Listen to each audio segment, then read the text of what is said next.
Bonjour à toutes, bonjour à tous, bienvenue sur Tu joues quoi pour cette nouvelle vidéo. Aujourd'hui nous allons partir sous la chaleur du soleil de l'Égypte avec Sobek. Sobek, c'est un jeu de Bruno Cathala et Sébastien Cochon. C'est un jeu pour 2 joueurs, donc c'est une adaptation pour 2 joueurs. C'est édité chez Catch-Up Games, ça dure environ 20 minutes par partie, c'est pour les 10 ans et plus. On voit tout de suite les règles de Sobek, 2 joueurs, et on se retrouve juste après pour les avis.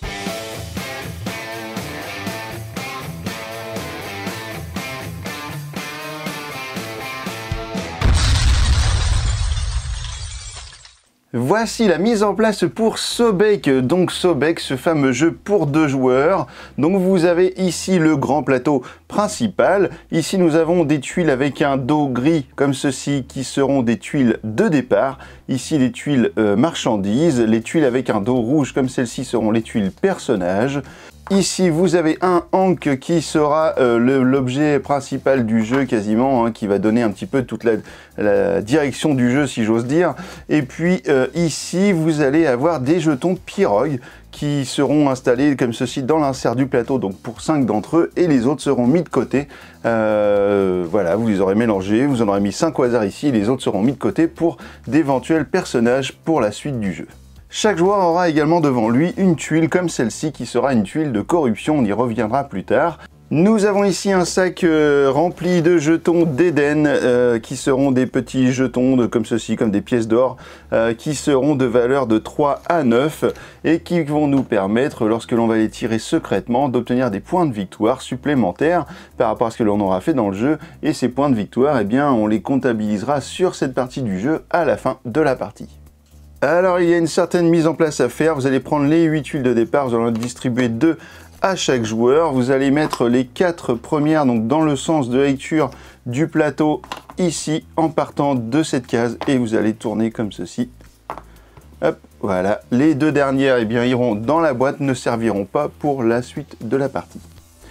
Vous allez prendre ensuite un mélange de tuiles de marchandises et de personnages, vous allez les placer en les mettant face visible à partir de cette case et en tournant comme ceci pour faire un petit escargot tout autour du plateau.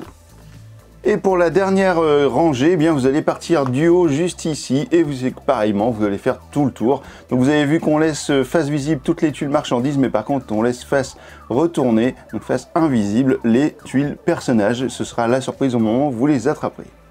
Voilà, la mise en place est terminée, donc on a rempli toutes les tuiles, toutes les cases du plateau et chaque joueur va pouvoir prendre connaissance des tuiles qu'il a en sa possession, donc secrètement. Donc pour la vidéo, évidemment, eh bien, il n'y aura rien de secret, on va les rendre visibles comme ceci. Alors quel va être le but du jeu ? Vous allez devoir accumuler dans votre main un certain nombre de marchandises identiques pour fermer des lots en fait que vous allez vendre au marché. Et plus vous allez avoir un lot important, puisque vous allez pouvoir vendre une première partie de lot puis après le compléter, on verra ça après, et bien plus vous allez avoir un lot important, plus cela va vous rapporter de points à la fin de la partie. Donc par exemple, si on prend un lot comme ceci de vaches, pourquoi pas, si on arrive à récupérer tout ce lot de vaches, et bien vous allez avoir 1, 2, 3, 4, 5 tuiles de vaches, mais vous allez les multiplier par le petit nombre de scarabées qu'il y a sur les tuiles. Donc vous avez ici 3 scarabées, 3 x 5, 15. Si vous arrivez à vendre ce lot de marchandises de vaches avant la fin de la partie, vous obtiendrez 15 points de victoire.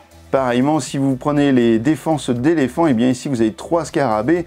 Donc si vous récupérez par exemple 1, 2 et 3 tuiles de défense, sachant que par exemple ce joueur en a déjà une dans sa possession, s'il arrive à récupérer les 3 autres, ça fera 1, 2, 3, 4. 4 x 6, 24 points. Donc ça c'est très intéressant. Alors vous voyez qu'ici il y a des tuiles différentes, ce sont les tuiles vertes, ce sont des jokers, ce sont des Sobek. Alors ces tuiles vont vous permettre de remplacer n'importe quelle marchandise lorsque vous allez vendre des lots de marchandises pour compléter ou pour remplacer des éléments.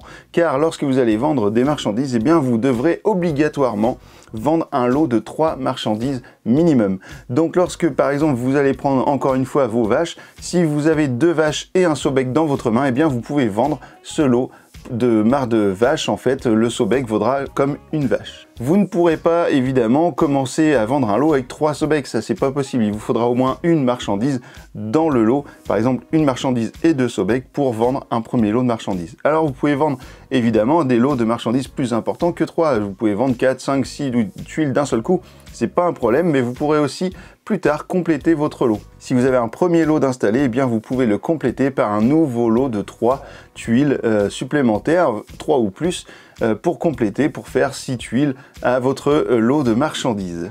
Alors les tuiles personnages, eh bien au dos de ce compteur de points, eh bien vous avez la liste des personnages avec leur pouvoir. Donc qu'est-ce que vous allez pouvoir faire dans le jeu avec ces personnages, et vous verrez que par exemple ici on voit qu'il y a un logo de foin, ici du marbre, ici un Sobek, ici une vache, je crois que c'est une vache, oui c'est une vache. Et bien en fait vous allez pouvoir utiliser les personnages comme des marchandises également, c'est-à-dire que vous pouvez soit l'utiliser en tant que personnage pour le pouvoir, soit les utiliser en tant que marchandise. Si vous avez un personnage avec une vache plus 2 ou 3 vaches, et bien par exemple vous pouvez vendre un lot de 4 marchandises, c'est-à-dire 3 vaches plus le personnage qui a l'icône de la vache sur sa tuile. Donc en gros, je viens de vous résumer en quelques mots les 3 actions possibles dans le jeu qui seront prendre une tuile du plateau, vendre un lot de marchandises ou jouer une tuile personnage. Alors comment ça va se passer pour prendre des tuiles? Eh bien vous allez prendre le petit Hank, donc le premier joueur va devoir prendre le Hank et prendre obligatoirement une des 4 tuiles qui se trouve au milieu. Eh bien disons que celui-ci va prendre allez, une botte de foin, hop il va prendre celle-ci. Eh bien il va devoir regarder ici, vous voyez que vous avez 2 petites flèches qui sont ici en diagonale, eh bien vous allez devoir mettre l'Hank de cette manière en diagonale. Si j'avais pris cette tuile, eh bien il aurait fallu mettre l'Hank comme ceci. Donc vous allez placer l'Hank dans le sens des petites flèches, ce joueur récupère la tuile, et le joueur suivant eh bien, va devoir prendre forcément une des tuiles dans l'axe qui est donné par le Hank. Alors celui-ci pourra prendre la première tuile de chaque côté gratuitement, pas de problème, mais il pourra prendre également une des 2 tuiles qui est après la première. Donc par exemple s'il souhaitait prendre celle-ci, eh bien cette tuile-là, il sera obligé de la prendre et la mettre dans sa corruption. Alors la corruption, eh bien évidemment, c'est pas forcément très bon pour la suite du jeu, c'est-à-dire que plus vous allez cumuler de tuiles corruption, plus vous allez avoir de malus en fin de partie. Alors très exactement, vous n'aurez pas forcément du malus, mais l'autre joueur aura des bonus grâce à votre corruption.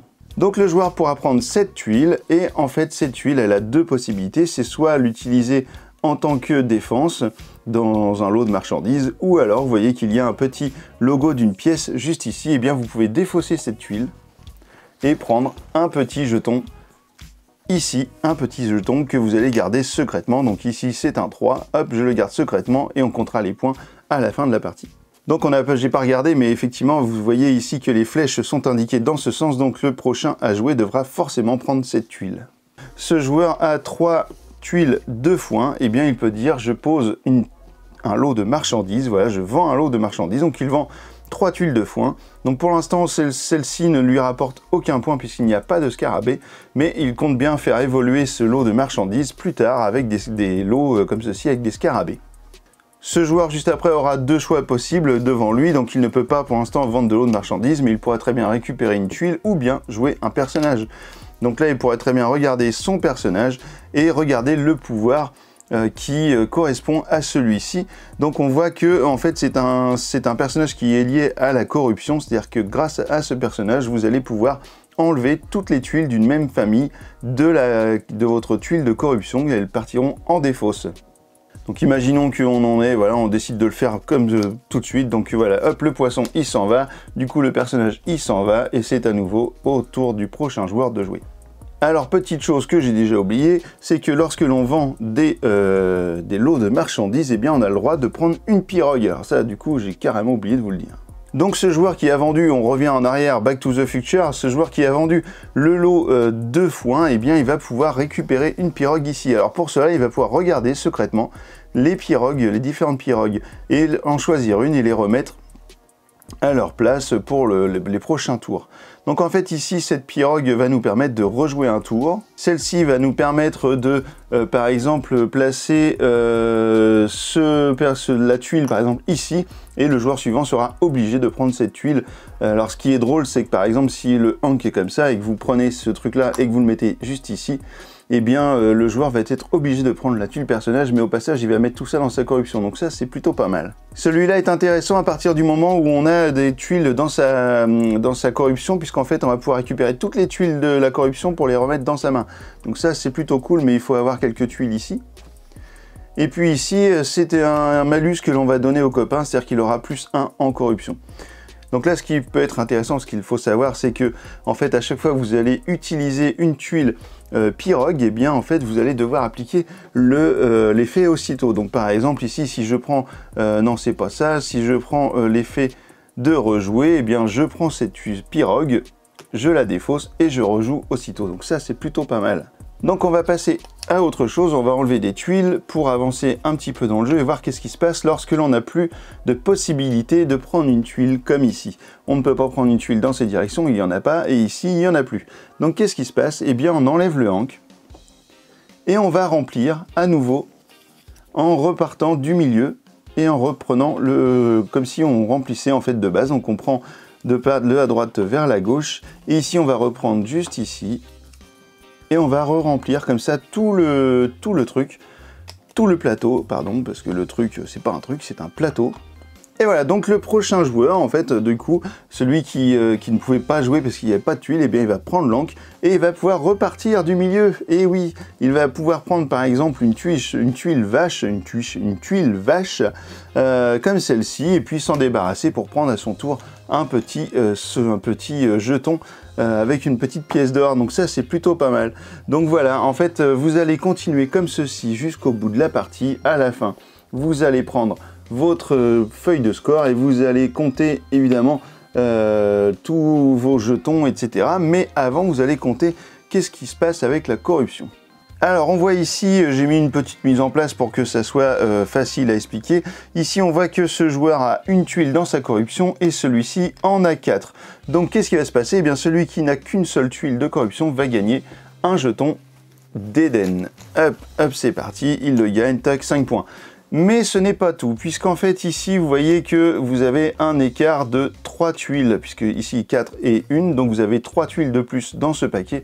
Et bien par lot de 3 tuiles supplémentaires de différence dans le paquet de corruption, et bien le joueur qui en avait le moins va gagner encore un jeton par lot, donc il regagne encore 5 points. Voilà, donc après la corruption, vous allez donc cumuler vos petits jetons de pièces d'or et vous allez compter combien chaque lot de marchandises va vous rapporter pour faire le total et arriver à définir qui est le gagnant de la partie de Sobek. Et ben voilà, et ben écoutez, on se retrouve dans quelques instants pour les avis sur ce jeu. À tout de suite.